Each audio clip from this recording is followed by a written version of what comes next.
Yes please. Good evening everyone.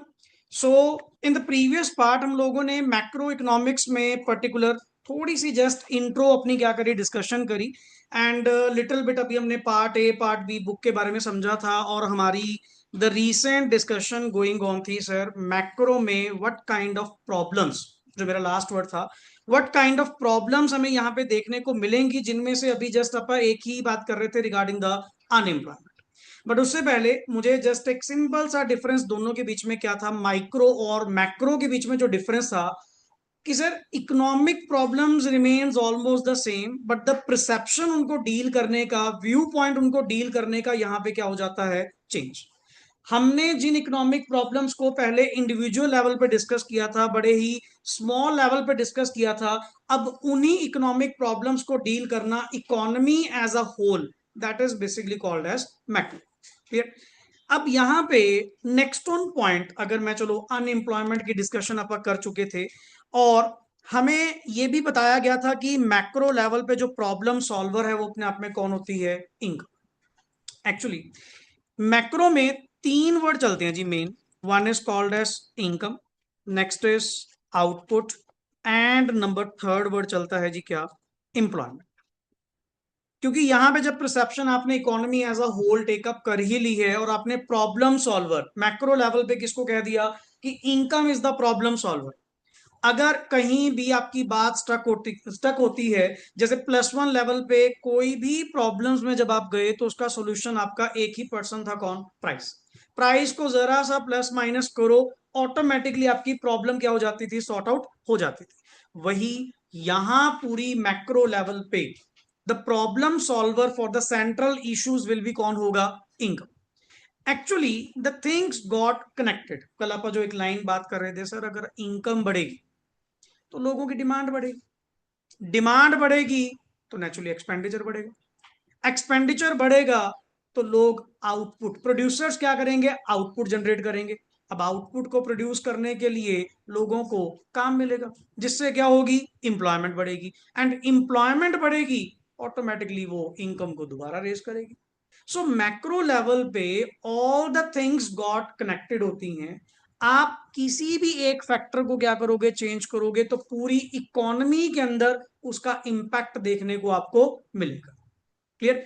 Due to one word जिसको आपका main concept माना गया है बेसिक टॉपिक्स में, the word called as circular flow of क्या, इनकम। कि सर एक्चुअली दिस इकोनॉमी जो आज की डेट में आप लोग यहां पे देखते हो, जिसका आप भी हिस्सा हो, मैं भी हिस्सा हूं, हम एक सर्कुलर फ्लो ऑफ इकोनॉमी का पार्ट है, जहां पे इनकम जो अपनी है वो क्या करती है, सर्कल फॉर्म में क्या करती है, रोटेट करती है। अब let me take an example, आप लोग सभी यहाँ पे प्रेजेंट हो सर, हर एक पर्सन की अपनी अपनी डिमांड्स है, हर पर्सन का अपना अपना एक्सपेंडिचर करने का स्टाइल है। हम एक सिंपल सी बात शायद +1 लेवल पे करते थे, आप जो भी एक्सपेंडिचर करेंगे, जितना भी आप लोग खर्च करेंगे, वो किसी ना किसी दूसरे पर्सन की क्या बनेगा, इनकम। अब लेट इट बी, आप लोग मुझे जो फीस पे आउट करोगे that will be your expenditure, but for my side that will be income. क्या वो इनकम एज इट इज पड़ी रहेगी, क्या मेरी डिमांड्स नहीं, क्या मेरे एक्सपेंडिचर्स नहीं, and out of that income वही पैसा मैंने नेक्स्ट आगे किसी को पास कर देना। अब मैं कह दूं जी मेरे फैक्टर्स ऑफ प्रोडक्शन है, ये बिल्डिंग है, बिल्डिंग का रेंट पे आउट करना, तो तरह तरह के एक्सपेंडिचर मेरे भी हैं। अब जब मैं ये पैसा किसी और को आगे पास ऑन करूंगा, मेरा एक्सपेंडिचर सामने वाले पर्सन की इनकम। फिर वही बात करें, क्या अगर सामने वाले पर्सन की वो इनकम है, क्या वो इनकम को एज इट इज संभाल के रखेगा, नहीं सर, उसकी अपनी डिमांड्स है, वो अपना खर्च करेगा, एंड पैसा ऐसे ही रोटेट करता रहता है हम लोगों के हाथ। अब मैं कह दूं जी मेरे पास जो 500 के नोट है, स्पेशली मेरे पास मेरे ही वो नोट्स हैं, नहीं, मेरे पास भी कहीं से आए, एंड आगे जब मैं खर्च करूंगा किसी और के पास जाएंगे।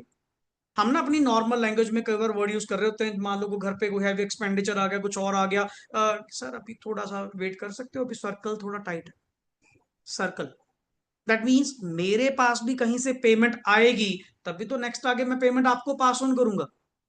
So the things at macro level, जितनी भी इनकम है वो आपकी सर्कल वे में क्या करती है, रोटेट करती है, सर्कुलर फ्लो जिसको हम वर्ड यूज करते हैं। एक सेक्टर से निकलकर पैसा दूसरे सेक्टर में, दूसरे सेक्टर से पैसा निकलकर तीसरे सेक्टर में।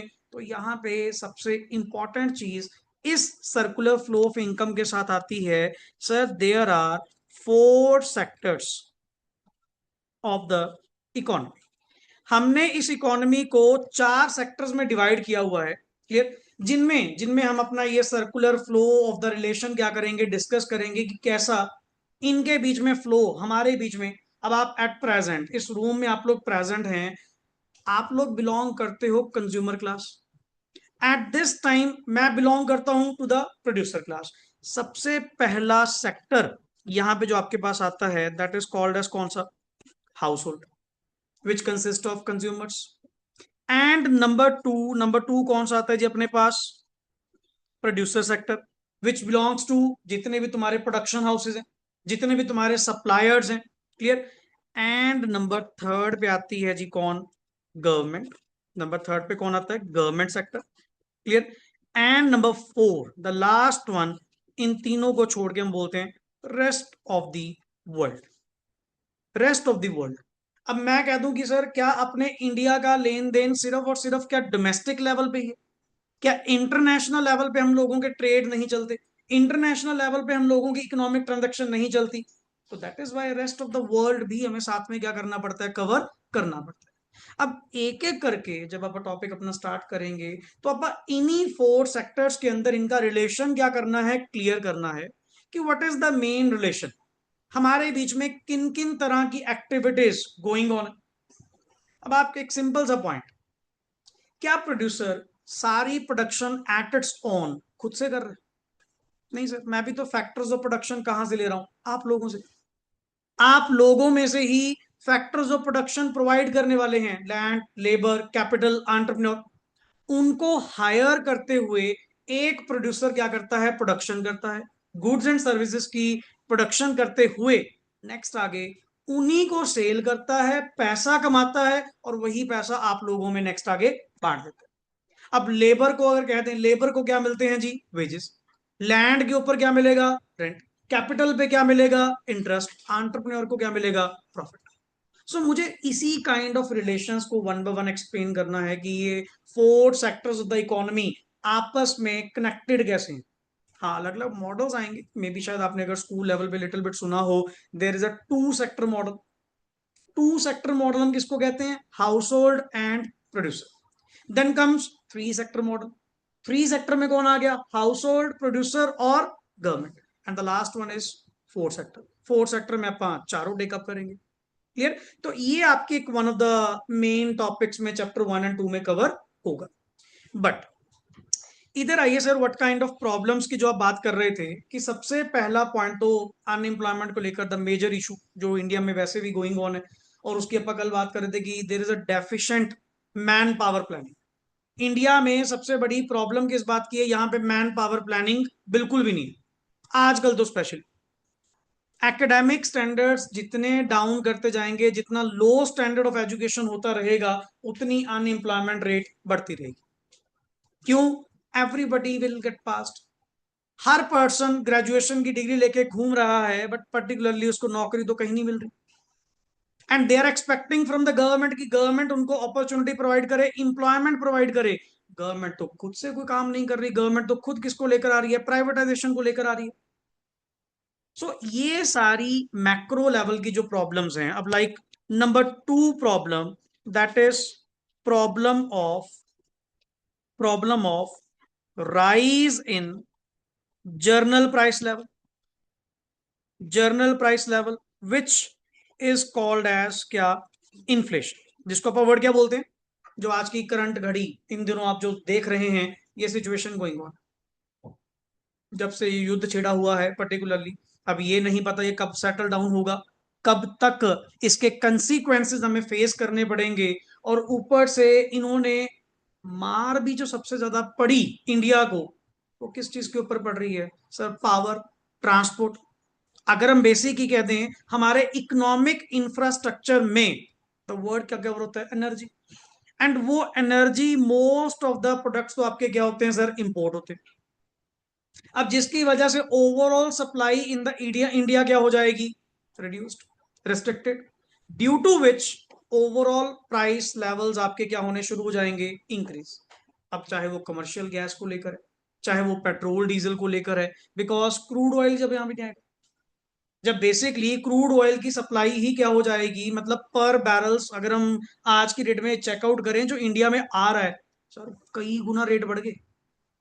अब ये भी नहीं पता आने वाले टाइम में ही, पर्टिकुलरली 15-20 दिन के अंदर अंदर ही शायद पेट्रोल डीजल में आपको एकदम से प्राइसेस इन्फ्लेटेड देखने को मिलेंगे, बहुत ज्यादा देखने को मिलेंगे। क्यों, सप्लाई नहीं, एंड डेली की डिमांड उतनी है, मतलब उल्टा बढ़ ही रही है। हर दिन प्रतिदिन आपकी demand for the these fuels day by day क्या होती जा रही है, कंजम्पशन बढ़ती जा रही है, उल्टा सप्लाई क्या हो रही है, रेस्ट्रिक्टेड हो रही है। अब जिसके कारण क्या होगा सर, हर चीज महंगी होगी। कहते हैं हर चीज क्यों, क्यों, ट्रांसपोर्टेशन कॉस्ट तो हर चीज का पार्ट है। अब जब बेसिक ट्रांसपोर्टेशन इतनी महंगी हो जाएगी, फ्यूल कॉस्ट इतना महंगा हो जाएगा, तो अल्टीमेटली नेचुरली सारी सर्विसेज सारे प्रोडक्ट्स के रेट भी बढ़ने क्या हो जाएंगे, स्टार्ट हो जाएंगे। अब that is also one of the biggest problem. और अगर मैं कह दूं क्या ये प्रॉब्लम आपको सिर्फ और सिर्फ एक लेवल पे यहीं पे देखने को मिल रही है, सिर्फ और सिर्फ अपने माइक्रो लेवल स्मॉल स्केल पे देखने को मिल रही है, नहीं सर, ये तो पूरा इंडिया को फेस करना पड़ रहा है। पूरे इंडिया लेवल पे ये problems are going on, so they are connected at macro level, कि इसका इंपैक्ट फिर किसी एक को नहीं, पूरी इकोनॉमी को फेस करना पड़ेगा। हमने लास्ट क्लास स्टॉक मार्केट को लेकर, कमोडिटी मार्केट को लेकर तरह तरह की थोड़ी बहुत एग्जांपल्स बीच बीच में क्या करी, डिस्कस करी। That is the concept.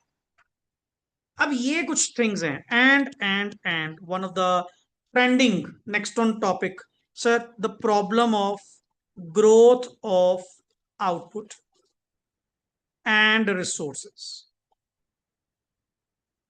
अब रिसोर्सेस इंडिया में, ये तो हमारा +1 का सबसे पहले लाइन थी, द बिगेस्ट इकोनॉमिक प्रॉब्लम जो हम कहते थे, इकोनॉमिक प्रॉब्लम आपकी अराइज ही कब होती है, जब रिसोर्सेस क्या कहे जाते हैं, स्कार्स। अब सर जिस तरह से रिसोर्सेज की डेली कंजम्पशन आपको इतनी ज्यादा हो रही है, इस हिसाब से तो ये लग रहा है कि सर कौन सी सस्टेनेबल डेवलपमेंट, कौन से फ्यूचर के लिए रिसोर्सेज बचेंगे, तो बड़ा मुश्किल लग रहा है। आज की डेट में मोस्ट ऑफ द प्रोडक्ट तो आपके क्या बन चुके हैं, इकोनॉमिक गुड। हर चीज के लिए तो आपको क्या देना पड़ रहा है, पैसा देना पड़ रहा है। पानी तक के लिए भी आपको क्या देना पड़ रहा है, पैसा देना पड़ रहा है, which is a free gift of nature. But क्या करें सर, फ्री गिफ्ट है जरूर है, बट उसका यूज जितना एक्सप्लॉयटेटिव होगा, ठीक है ना, ज्यादा से ज्यादा यूज अब होगा, नेचुरली फिर लोग बचाने के लिए कहीं ना कुछ तो करेंगे। तो जब तक रिसोर्सेज की ग्रोथ नहीं होगी, आउटपुट ग्रो कैसे कर लोगे, फ्यूचर के लिए प्रोडक्शन कैसे करोगे। सस्टेनेबिलिटी का जो कॉन्सेप्ट हम लोग नॉर्मली यूज करते हैं, तभी तो आजकल जैसे ये एग्रीकल्चर में भी ऑर्गेनिक फार्मिंग का जो कॉन्सेप्ट आ गया, वो भी तो इसी चीज को लेकर आया। So these are the just little bit problems की जो वन बाय वन अपन डिटेल लेवल पे क्या करेंगे, डिस्कस करेंगे। चाहे वो रूरल डेवलपमेंट का पॉइंट होगा, चाहे वो अनएम्प्लॉयमेंट को लेकर डिस्कशन होगी, तो ये इंडियन इकोनॉमी के अंदर अंदर आपके इस तरह से सारे कॉन्सेप्ट्स और द प्रॉब्लम्स में, अगर हम बात करें the main thing about the number 4 is national income. अब एक इंडिया का जीडीपी रेट फाइंड आउट करना, पर्टिकुलरली कि आपकी इकोनॉमी पहले से ग्रोइंग स्टेज पे है या नहीं है, ये भी तो सर अपना बहुत इंपैक्टफुल होगा। अब इस पर्टिकुलर वॉर के कारण हमारा जीडीपी रेट भी डाउन जाएगा। एक्सपेक्टेशन थी तकरीबन 7% एस्टिमेट इस साल का, कि हमारी जो ग्रोथ है वो 7% अप्रॉक्स हमारा जीडीपी रेट क्या करेगा, राइज करेगा। बट जब से पर्टिकुलरली ये सिचुएशन राइज हुई है, आरबीआई ने पर्टिकुलर सारे डाटा दोबारा देने शुरू कर दिए। उन्होंने बेसिक रेपो रेट, जिस रेट ऑफ इंटरेस्ट पे आरबीआई कमर्शियल बैंक्स को लोन देता है, उनको क्या करना कर दिया, बढ़ाना शुरू कर दिया, क्योंकि सरकार के पास पैसा ही नहीं। The basic rate of interest महंगे होने शुरू हो गए, and which brings inflation as well. आप एक कॉमन सेंस लगाओ, अगर आरबीआई कमर्शियल बैंक्स को महंगे रेट ऑफ इंटरेस्ट पे लोन देगा, तो कमर्शियल बैंक्स भी तो आगे पब्लिक को महंगे रेट ऑफ इंटरेस्ट पे देंगे। अभी लेटेस्ट आई थी न्यूज, 50 बेसिस पॉइंट जिसको 0.5 समथिंग कह सकते हो, 50 बेसिस पॉइंट आरबीआई ने क्या करा, इंसिस्ट करा है कि रेपो रेट क्या किया जाए, इंक्रीज किया जाए, अगर आपने इन सिचुएशंस को क्या करना है, कॉप अप करना है, नहीं अदरवाइज तो सर बहुत बुरा हाल हो जाएगा। तो अब अपन सर चीजें चाहे वही होंगी, जैसे आपको एक छोटी सी एग्जांपल दूं, हमने +1 लेवल पे कॉन्सेप्ट पढ़ा था, central problems of an economy, chapter 1 के अंदर। उसी सेंट्रल प्रॉब्लम्स ऑफ इकोनॉमी के अंदर वर्ड आया था sir, 3 problems, what to produce, how to produce and for whom to produce, things वही होंगी। अब एक चीज, मुझे एक सिंपल बात बताओ, क्या अगर मैं एक माइक्रो मैक्रो के डिफरेंस को यहां पे एक वर्ड से डिफाइन करूं, वेलफेयर दोनों में था, माइक्रो में भी था, मैक्रो में भी है, बट फर्क क्या है, फर्क क्या है इस वर्ड को अगर आप यूज करते हुए माइक्रो मैक्रो के बीच में डिफरेंस क्रिएट करें, क्या वर्ड यूज करोगे sir? What is in micro, what is in macro? Micro में आपने सिर्फ और सिर्फ पर्सनल वेलफेयर के बारे में सोचा, अपने वेलफेयर के बारे में सोचा, अपने इकोनॉमिक ऑब्जेक्टिव के बारे में सोचा, but what is in macro? Sir here we have to think about the public welfare, economic welfare, India का वेलफेयर। अब वहां पे जैसे आप लोगों ने +1 लेवल पढ़ा, what is your prime motive, my prime motive is profit maximisation. क्या यहाँ पे मैक्रो लेवल पे, इकोनॉमी लेवल पे मेरा मोटिव क्या प्रॉफिट मैक्सिमाइजेशन होगा? नहीं सर, मेरा प्राइम फोकस यहाँ पे किसके ऊपर होगा, पब्लिक गोल्स को अचीव करने में, सोशल वेलफेयर अचीव करने में। हाँ, या फिर कह लीजिए आजकल मिक्स्ड इकोनॉमी है तो ट्विन ऑब्जेक्टिव, ट्विन ऑब्जेक्टिव में क्या आता है, दोनों चीजें, हमें सर सोशल वेलफेयर भी देखना है और जीडीपी ग्रोथ भी देखनी है। तो यही फर्क आपके माइक्रो और मैक्रो में दोनों में देखने को मिलता है। सर मैक्रो लेवल पे आप लोगों का मोटिव, आपका गोल फिक्स्ड हो जाता है किसकी ओर, पब्लिक वेलफेयर। और वही माइक्रो लेवल पे आपने जो करा था वो कौन सा वेलफेयर था, ओनली इंडिविजुअल। हर पर्सन ने अपनी अपनी सोच रखी कि मुझे मेरा प्रॉफिट मिलना चाहिए। कंज्यूमर को अपनी पड़ी थी कि मैं इतने पैसे स्पेंड करते हुए मैक्सिमम सेटिस्फेक्शन क्या करूं, गेन करूं, that is the wholly solely motive of micro. But वही अगर मैं मैक्रो की बात करूं, यहां पे आपके गोल्स क्या हैं, change. Now it comes to word now the priority is public needs, whatever the public demands at the macro level, that thing comes first. अब यहाँ पे इंडिविजुअलिटी के साथ हम डील नहीं करेंगे, अब उन्हीं इकोनॉमिक मोटिव्स को हम लोग शिफ्ट कर देंगे किसकी ओर, द पब्लिक गोल्स, कि हमें पूरी इकोनॉमी का वेलफेयर करना है, नॉट ओनली एक इंडिविजुअल पर्सन का। That is the difference, that is the difference. अब सबसे पहले आप एक बेसिक्स हल्का हल्का शुरू करते हैं, लो जी चैप्टर का हेडिंग दो, चैप्टर 1, चैप्टर 1। इसको ना सर हम लोग चैप्टर 1 और 2 भी कह सकते हैं, क्योंकि मेरा कुछ कंटेंट जो है वो मिक्सअप ही चलेगा, चैप्टर 1 और 2।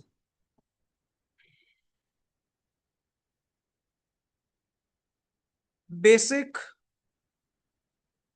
Concepts of macro economics, basic concepts of macro economics. लिखिए जी, सबसे पहले इंट्रोडक्शन, सबसे पहले इंट्रोडक्शन, क्योंकि ऐसे सर बातें हमारे पास करने को बहुत हैं, जब चीजें वन बाय वन लिखना स्टार्ट करोगे देन रिलेट और अच्छा कर पाओगे कि मैं किन टॉपिक्स की बात कर रहा हूँ, कैसे हमको डील करना है। और ये मेरे जो कमिंग लेक्चर्स हैं, तकरीबन तकरीबन ये मान के चलिए 6 to 7 लेक्चर्स बेयर मिनिमम, जो डेली बेसिस पे आगे आपके पर्टिकुलरली चलेंगे, इनमें ना मैं सारे बेसिक कॉन्सेप्ट्स आपको एक बार लॉन्च करूंगा, द वर्ड्स, द टर्मिनोलॉजी, जो मैक्रो इकोनॉमिक्स के अंदर आप लोग क्या करने वाले हो, यूज करने वाले हो। हाँ, माइट भी मैं बोर्ड के पॉइंट से कह दूं इसकी शायद वेटेज उतनी नहीं होगी, बोर्ड में माइट भी 2 या 3 नंबर का कंटेंट आपके स्टार्टिंग चैप्टर 1 या 2 में से मिलेगा, बट इतना पता है ये चैप्टर 1 और 2 तेरे अगले 10 चैप्टर का बेस बनेगा दिस वन, क्योंकि यहां पे आप डील करने वाले हैं टर्मिनोलॉजी। कि जितनी बेसिक टर्म्स आपकी पूरी मैक्रो लेवल पे या आईईडी की बुक में यूज होने वाली हैं, वो सारा कंटेंट आपका one by one, definition wise, content wise, little bit things आपकी चलती रहेंगी। Clear? So back to back these 6 to 7 lectures bare minimum जो होंगे, ये बहुत इंटरेस्टिंग रहने वाले हैं और कंटेंट भरे होने वाले हैं। देन आगे पर्टिकुलर टॉपिक्स तो आपके शुरू हो जाएंगे। लिखिए, सबसे पहले, in recent years, in recent years, comma, the subject matter of economics, in the recent years, the subject matter of economics falls into two main branches, two main branches, namely microeconomics and macroeconomics. Microeconomics, macroeconomics. Lord J.M. J.M. Keynes, अगर इनका full name लिखा जाए, JM stands for John Maynard. John Maynard Keynes, the father of modern macroeconomics. जो हम ये सारा content पढ़ने जा रहे हैं, इनके भी बिलीफ पे बात करेंगे, इनकी सोच की बात करवाऊंगा, समझाऊंगा कि what is the difference between the traditional economist and the new one. अब एट प्रेजेंट जितनी तुम मॉडर्न मैक्रो इकोनॉमिक्स पढ़ रहे हो ना, वो सारी थियोरी किसकी गिवन है? Lord J.M. Keynes, that is John Maynard, JOHN John Maynard Keynes, the father of modern macro economics. And even इनके द्वारा दी गई थियोरीज जो इन्होंने 1936 में प्रॉपर वे से पब्लिश करी, it's also known as Keynesian theory. हम यहाँ पे ना दो स्कूल ऑफ थॉट्स की क्या करेंगे, डिस्कशन करेंगे। One is classicals. क्लासिकल्स कौन हुए? पुराने, एडम स्मिथ, रिकार्डो, पिगू, जितने पुराने पुराने मार्शल, जितने इकोनॉमिस्ट हुए हैं, अब उन सभी स्कूल ऑफ थॉट्स को, स्कूल ऑफ थॉट्स, सोच, उस सोच को नाम ही क्या दे दिया गया? क्लासिकल्स। कि ये ओल्ड स्कूल है सर, ये पुराने वाले टाइप के हैं, और इनके बिलीफ उस वे से वर्कआउट नहीं करे जिस वे से उनका मानना था। और फाइनली जिसके बिलीफ काम करे, देन तब से मैक्रो इकोनॉमिक्स की एक न्यू ब्रांच लॉन्च हुई, that is modern macro economics, which is given by lord J.M. Keynes. फिर लिखिए, लॉर्ड J.M. केन्स, अगर ब्रैकेट में लिखना लिख लो, John Maynard Keynes, John Maynard Keynes, comma, an eminent economist, an eminent economist, has played has played an important role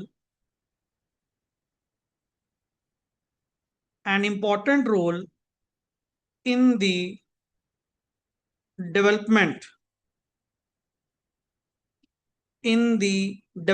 of economics, full stop.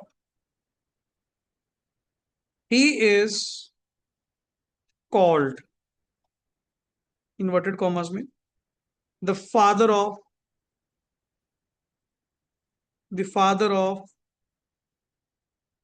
modern macroeconomics,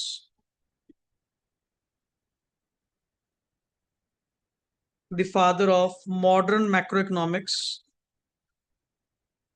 He wrote a book on macroeconomics named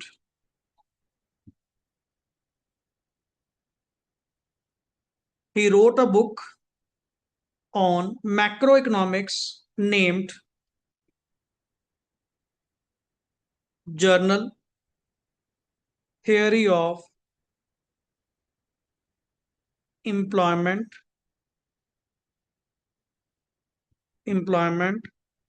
comma interest and money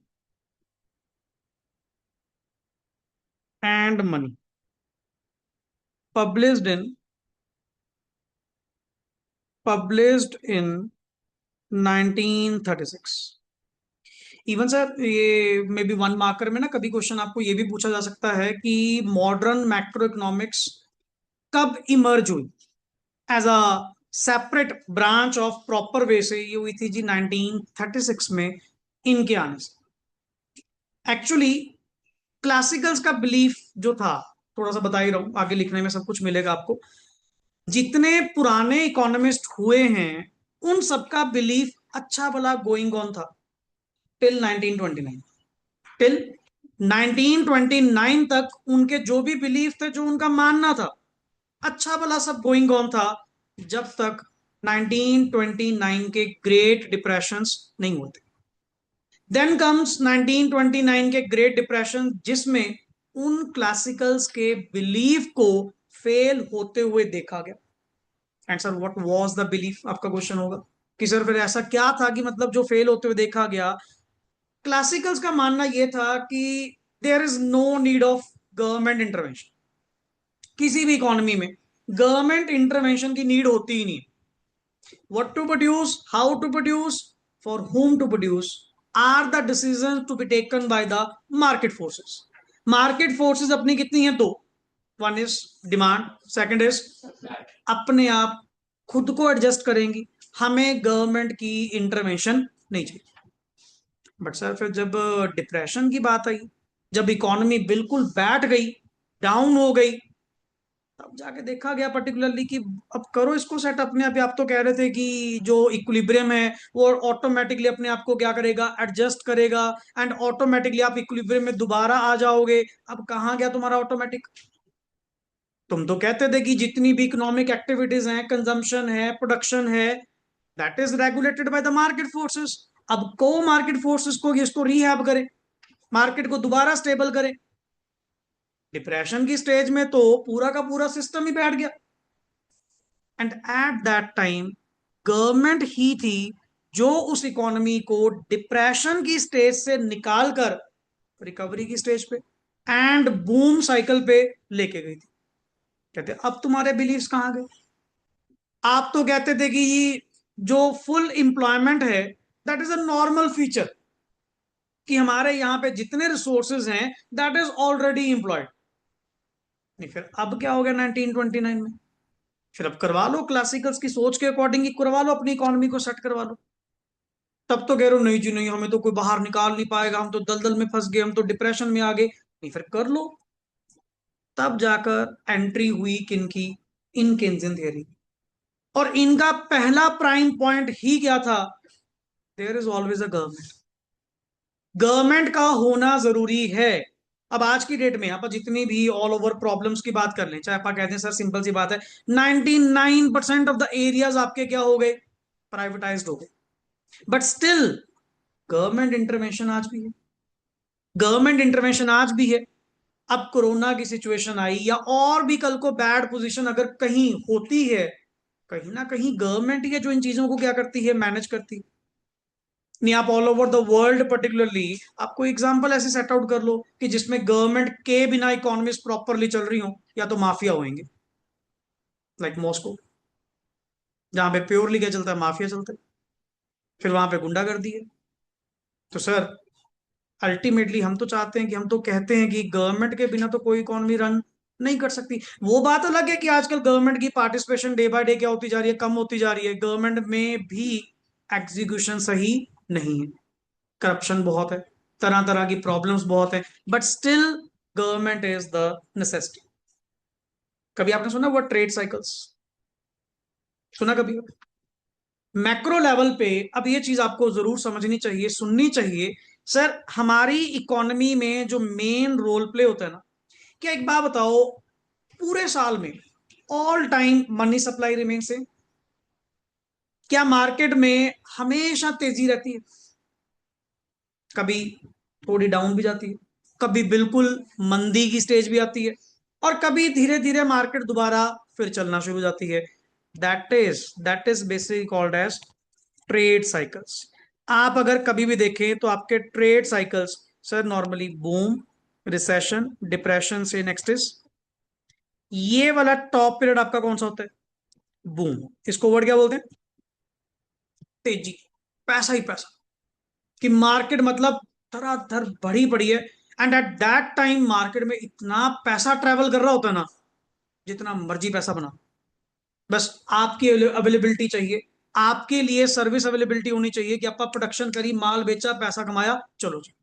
इतनी ज्यादा तेजी, जैसे for example festivals के time, या इन दिनों बात करें अप्रैल, अप्रैल में पर्टिकुलरली एक ऐसा सेशन है जहां मार्केट में सबसे ज्यादा पैसा क्या करेगा, फ्लो करेगा।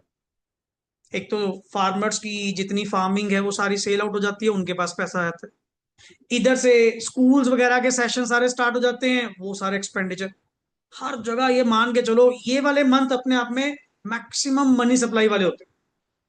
और एक स्टेज आती है यहां पे, दिस, जब मार्केट डाउन जानी शुरू होती है, this is called as recession, called as recession.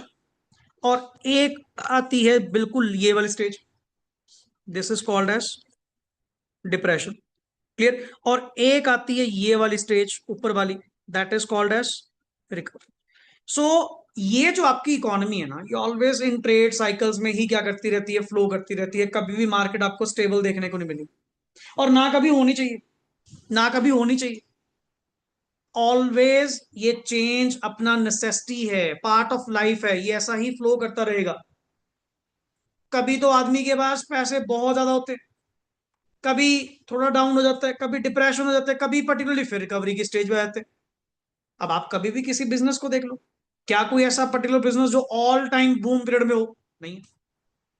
हर तरह के ट्रेड साइकिल्स आपके केस में क्या है, चलते रहेंगे। दैट इज, सो आपकी इकोनॉमी ऑलवेज ऑलवेज इन्हीं ट्रेड साइकिल्स के जरिए क्या है, गुजरती है। जो मैंने अभी बात करी डिप्रेशन की स्टेज 1929 की जो बात कर रहे हैं, सर, वो एक ऐसी स्टेज थी पर्टिकुलरली जहां पे इकोनॉमी आपकी बिल्कुल बैठ गई थी। तब जाकर बात हुई थी कि सर क्लासिकल्स के बिलीफ अब क्यों नहीं काम कर रहे? टिल 1929 तक भी तो अच्छे भले काम करे, अब क्या हो गया? क्योंकि पहले कभी डिप्रेशन की स्टेज आई ही नहीं। वही बता ना कि हालात का तो तब पता लगता है ना, जब सिचुएशन ऐसी आएगी कि हाँ उनके बिलीफ काम कर रहे हैं या नहीं कर रहे। सो दीज आर थिंग्स जो इन्होंने स्पेशली अपनी थियरीज के अंदर क्या करी, क्लियर करी the person in 1936। Clear? Now the next one word आगे लिखिए, full stop. Under macro economics, एक पैराग्राफ चेंज कर लो चाहे, under macro economics we try to understand, under macroeconomics we try to understand how the level of income and employment is determined, and how how unemployment can be removed। कैसे unemployment को remove किया जा सकता है, कैसे हम लोगों का income and employment level increase करें, आउटपुट को इंक्रीज करें। That is our prime motive in macro economics. मुझे यहाँ प्राइस की नहीं पड़ी, मुझे यहाँ जस्ट एक वर्ड की पड़ी है, या जो कनेक्टेड वर्ड्स हैं, इनकम, आउटपुट एंड एम्प्लॉयमेंट। कि लोगों को काम धंधा दो, लोगों को इनकम जनरेट करवाओ, ये खुद का स्टैंडर्ड ऑफ लिविंग तो बढ़ाएंगे ही बढ़ाएंगे, नेक्स्ट आगे पूरे इंडिया का भी स्टैंडर्ड ऑफ लिविंग क्या होगा, इंक्रीज होगा। That is the only thing at the macro level who is the problem solver, just income. अगर लोगों के पास एक अच्छी इनकम होगी तो आगे स्पेंड करेंगे। और वही मैंने अनएम्प्लॉयमेंट में क्या बताया था वर्ड की, जितनी ज्यादा अनएम्प्लॉयमेंट होगी उतना इंडिया का क्राइम रेट भी बढ़ेगा, उतना क्राइम रेट भी बढ़ेगा। चोरी डकैती मर्डर नॉर्मल चीज ये होंगी। क्यों? Consumption is the basic need. Survive करना है तो कुछ ना कुछ तो कंज्यूम करना पड़ेगा, बट कंज्यूम कहां से करें? कंज्यूम कहां से करें? कंज्यूम करने के लिए एक्सपेंडिचर करना पड़ेगा, एक्सपेंडिचर के लिए इनकम चाहिए, इनकम तो है नहीं। इसीलिए सरकार आजकल डे बाय डे, इनको पता है कि सर देखो गवर्नमेंट तो इतनी सर्विसेज प्रोवाइड नहीं कर सकती, इनको अपने पे भरोसा है, सीधी सी बात, कि हम हर जगह प्रेजेंट नहीं हो सकते, उसका फायदा ही नहीं है। ये तो खुद अल्टीमेट प्राइवेट स्टार्टअप्स को क्या कर रहे हैं? इंक्रीज कर रहे हैं, इनिशिएट कर रहे हैं, आप लोगों को मोटिवेट कर रहे हैं, चाहे वो इंसेंटिव्स देकर, सब्सिडीज देकर, कि अगर कोई मान लो अपना प्राइवेट सेटअप करना चाहता है, वो तो इंसिस्ट कर रहे हैं कि भाई इंप्लॉय नहीं, इंप्लॉयर बनो। अब हर पर्सन यही सोच लेकर, तो मेन अपने इंडिया में प्रॉब्लम किस बात की आ रही है?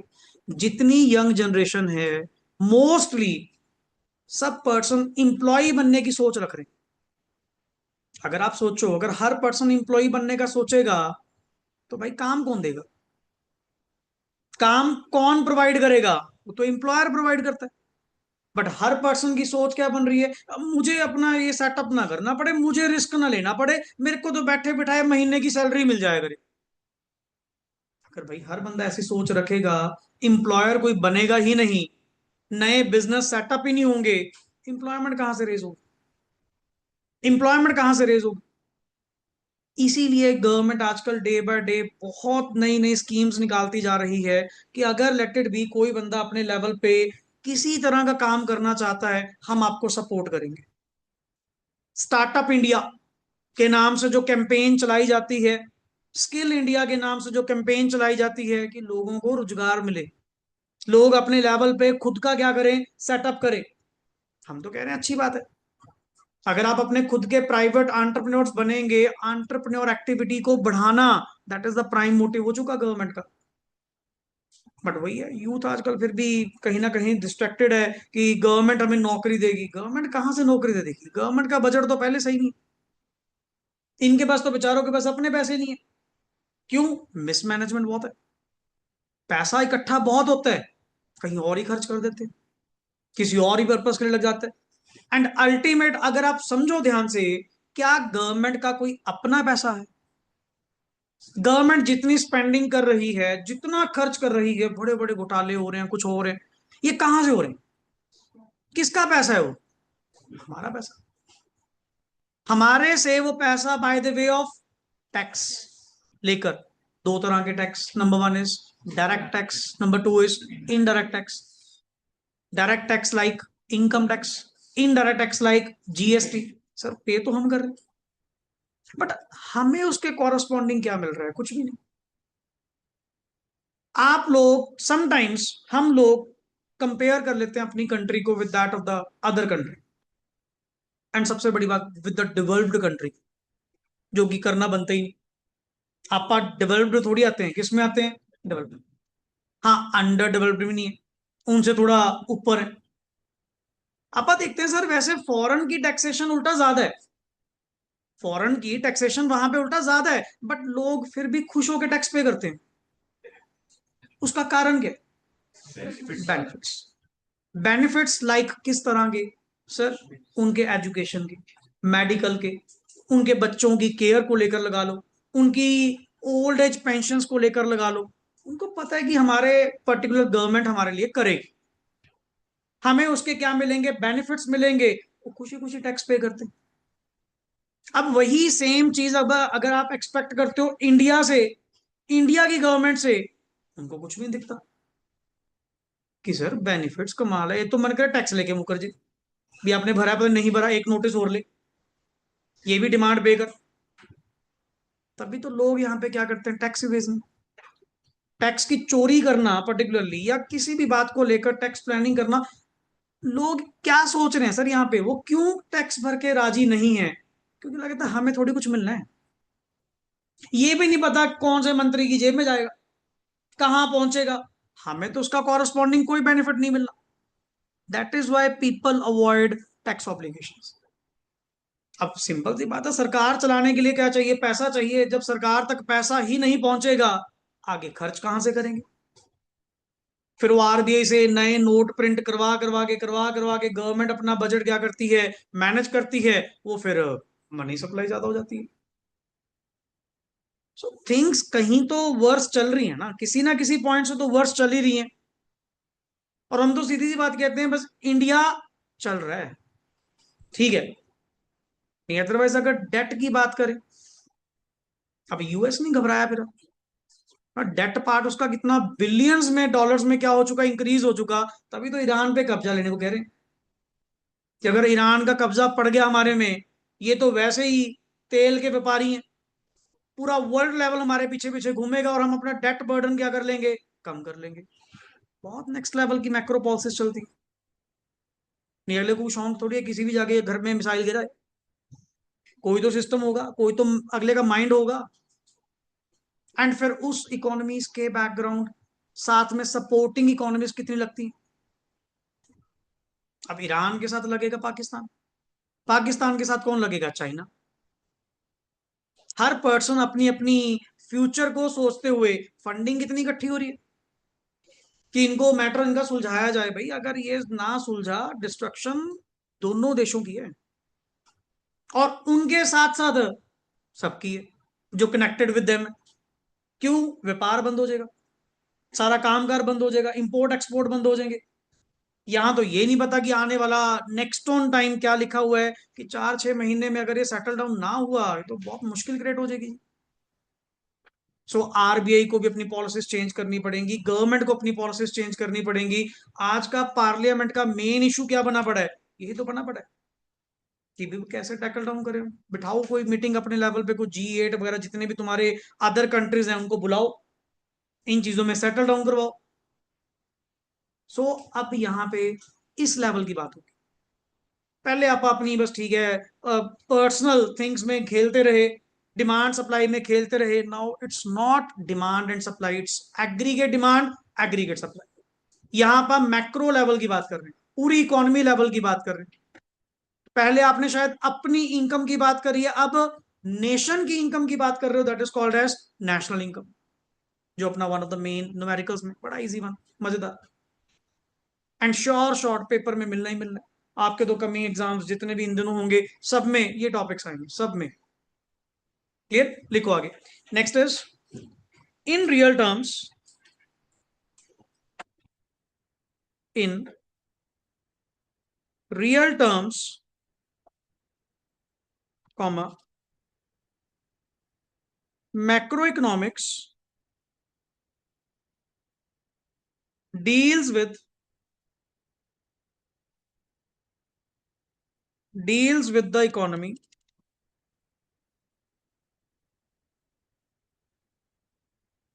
in its totality. In its totality, it helps to solve the central problems, to solve the central problems of full employment, full employment of resources in an economy. Full stop. In an economy, कि इस economy level पे अपने resources को कैसे fully utilise किया जाए, that is our main concern. अगर आप उन सेंट्रल प्रॉब्लम्स को सॉल्व करना चाहते हैं, then you need to help basically sir, आपको particularly taking help of macro economics things, आप इन चीजों को क्या कर पाएंगे, सॉल्व कर पाएंगे। नहीं, otherwise it's difficult to understand. अब एक यहाँ पे ना छोटा सा क्वेश्चन मैं आपके साथ डिस्कस कर रहा हूं, मुझे बताना। एक पॉइंट शायद मे भी पहले भी मैंने डिस्कस किया हो। What is micro macro paradox? Micro macro paradox, क्या इससे पहले कभी वर्ड सुना ही हो? क्या इससे पहले कभी वर्ड सुना आपने? What is micro macro paradox? बताओ जी। एनीवन? नहीं सुना पहले? एक चीज बताओ,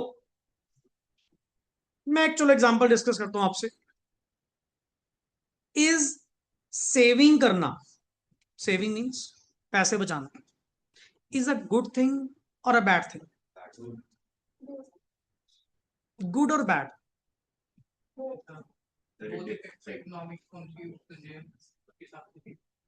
वर्ड क्या आया? आपने कहा it depends. Depends on what? Sir आप किसके पॉइंट से पूछ रहे हो? इंडिविजुअल के पॉइंट से पूछ रहे हो या मैक्रो एज अ होल पूछ रहे हो?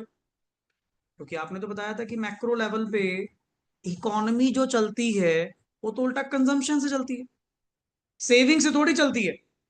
अब एक बात बताओ, अगर मैंने पूछा कि take it a point from of micro, micro की हम बात करें, अच्छा सर माइक्रो से, हाँ is it a good thing? Yes, ये बड़ी अच्छी बात है कि, एंड हमारे पेरेंट्स भी हमें सिखाते हैं, हमारे पेरेंट्स भी पर्टिकुलरली आपको क्या सिखाते हैं कि बच्चे थोड़े थोड़े पैसे अपनी सेविंग करने की आदत डालो, थोड़े थोड़े पैसे बचाया करो। हम भी day by day next on particularly, चलो आप जैसे जैसे ग्रो अप होंगे, आपका माइंड जोन ही इस तरह से कहीं ना कहीं प्रिपेयर करेंगे कि saving is a good thing. But जी जब इंडिविजुअल लेवल पे बात चलती है then it is a good thing. But अगर इसको एक मैक्रो लेवल पे सोचा जाए, व्हेन एवरीबॉडी सेव्स, अगर हर पर्सन सेविंग्स करने लग जाएगा, हर पर्सन पैसा खर्च नहीं करेगा उल्टा बचाना शुरू कर देगा, सर फिर इकोनॉमी कैसे चलेगी? इकोनॉमी उल्टा चलती किससे है? एक्सपेंडिचर से। एक्सपेंडिचर कब होगा? जब वो क्या करेगा? कंजम्पशन। आप तो उल्टा कह रहे हो कंजम्पशन कम करो, सेविंग ज्यादा करो। So one of the main example यहाँ पे जो अपने आप में बनती है, सबसे बढ़िया एग्जाम्पल और क्वेश्चन भी है, इज सेविंग अ वर्चू और अ वाइस?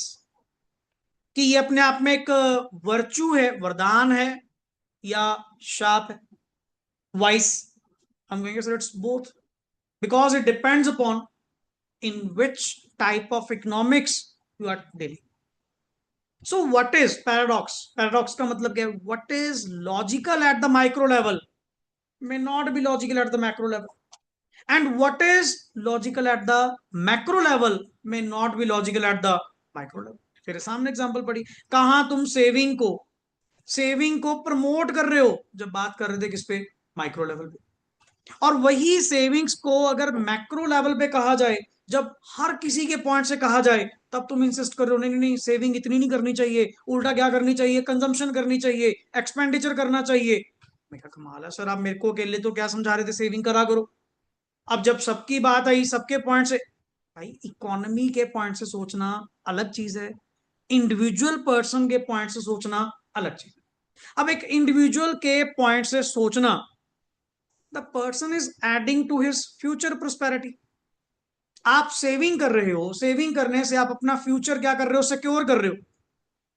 तो कहते जी फिर ऐसे हर किसी का हक नहीं बनता, हर कोई पर्सन अपना फ्यूचर सिक्योर नहीं करना चाहेगा। मैं क्या करना चाहेगा, बट पॉइंट है कि अगर सारे लोग सेविंग करना शुरू कर गए, फिर खर्च कौन करेगा?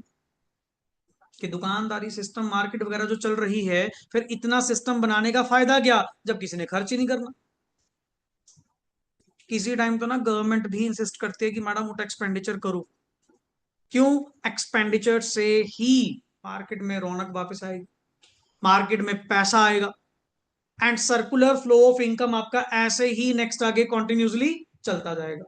बट अगर एक्सपेंडिचर ही नहीं करोगे सर, फिर तो हर बंदा क्या करेगा? पैसा उठाएगा, घर पे सेव करके रख लेगा, एंड वो पैसा स्टोर ही हो जा रहा है अंदर ही अंदर, कभी बाहर आ ही नहीं पा रहा। ये तो फिर प्रॉब्लम बन जाएगी।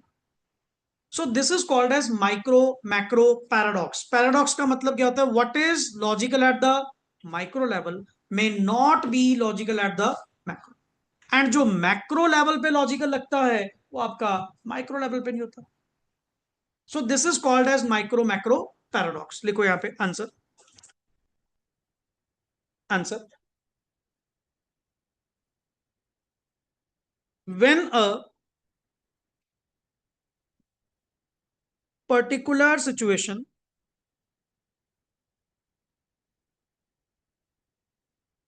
when a particular situation is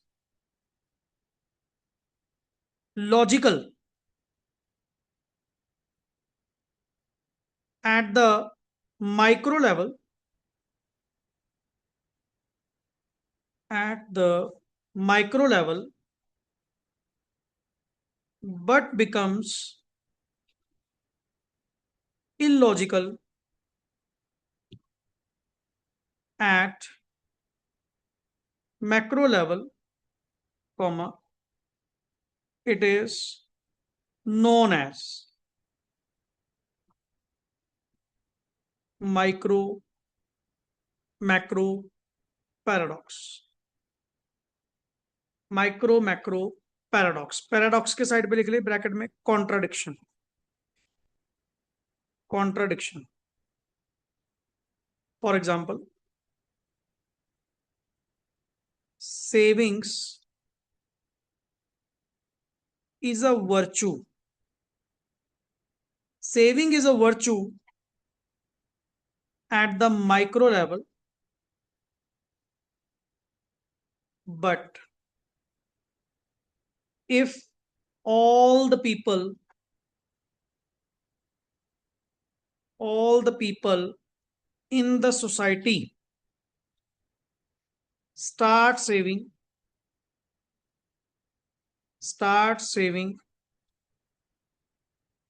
it will lead to, it will lead to, इससे क्या होगा? Fall in demand. Fall in demand से क्या होगा? Fall in investment. एंड अगर इन्वेस्टमेंट फॉल करेगी तो फॉल इन क्या होगा? प्रोडक्शन. मतलब चीजें सारी कनेक्टेड है मैक्रो लेवल पे. फॉल इन प्रोडक्शन होगा तो क्या होगा? फॉल इन, जब हमने प्रोड्यूस ही नहीं करना, प्रोडक्शन ही कम करनी है, देन लोगों को काम पे रख के करेंगे क्या? लोगों को काम से निकालेंगे, जिससे क्या होगा? Fall in employment. एंड अगर एम्प्लॉयमेंट फॉल करेगी तो क्या होगा? Fall in income. कहते नहीं शायद आप अपनी फ्यूचर प्रोस्पेरिटी के चक्कर में आपने उल्टा किसको प्रमोट करा? सेविंग्स को प्रमोट करा. सर, सेविंग्स को प्रमोट करना माइक्रो लेवल पे ठीक है, not at the macro level. Macro level पे जो आपकी इकोनॉमी रन होती है वो किससे होती है? उल्टा खर्च करने से. अगर आप चाहते हो ना कि आपका सर्कुलर फ्लो ऑफ इनकम जो है वो एज इट इज पेस पे रहे, देन उसके लिए कंडीशन क्या होनी चाहिए? What is earned by one, the same has to be pass to the next one. मैंने 100 रुपए कमाए, एक सिंपल सोच, 100 रुपए से एक सर्कल शुरू हुआ. हर बंदे की अगर आदत होगी सेविंग्स करने की, और अक्सर करता भी है, हर पर्सन करता भी है, 100 रुपए में से 20 रुपए सेव करते हुए मैंने आगे खर्च कितना करा? 80. मेरी इनकम कितनी थी? 100. सामने वाले की इनकम कितनी होएगी? 80, क्योंकि पास ऑन कितना हुआ? 80. अब एक बात बताओ, क्या वो 80 रुपीज कमाने वाला भी क्या आगे 80 खर्च करेगा? वो भी तो सेविंग करेगा. सर, फिर इस हिसाब से अगर हर बंदा कुछ ना कुछ क्या करेगा? सेविंग करेगा, एट द लास्ट फिर कभी ना कभी ये सर्कल तो क्या होएगा? स्टॉप होएगा. तभी तो प्रॉब्लम आती है. तभी हम क्या कहते हैं कि माइक्रो लेवल पे it's a good thing, virtue. I am use the word virtue, not a vice, क्योंकि he is adding to his future prosperity. आप अपना फ्यूचर सिक्योर कर रहे हो, अपना फ्यूचर अच्छा बना रहे हो, बढ़िया बात है. But not at the macro level. Sir, macro level पे ये चीज गलत हो जाती है. मैक्रो लेवल पे अगर हर कोई पर्सन सेविंग करने लग गया, फिर मार्केट में एक्सपेंडिचर कौन करेगा? खर्चा कौन करेगा? और इतने सारे प्रोड्यूसर, तेरे सामने चेन लिखी हुई है. अब जब तुमने सेविंग्स इंक्रीज करनी शुरू कर दी तो उससे क्या होएगा? तुम्हारी डिमांड कम होगी. डिमांड कम होगी तो इन्वेस्टमेंट कम होगी. इन्वेस्टमेंट कम होगी तो प्रोडक्शन कम होगी. प्रोडक्शन कम होगी तो एम्प्लॉयमेंट कम होगी. एम्प्लॉयमेंट कम होगी तो फिर दोबारा फिर प्रॉब्लम फंस गई. सो मैक्रो लेवल पे things are so connected, so connected. इसीलिए वहां पे इंक्रीज करना मतलब इस चीजों को पॉसिबल नहीं है. इसी वर्ड को बोलते हैं सर, ये तो कॉन्ट्राडिक्शन हो गई.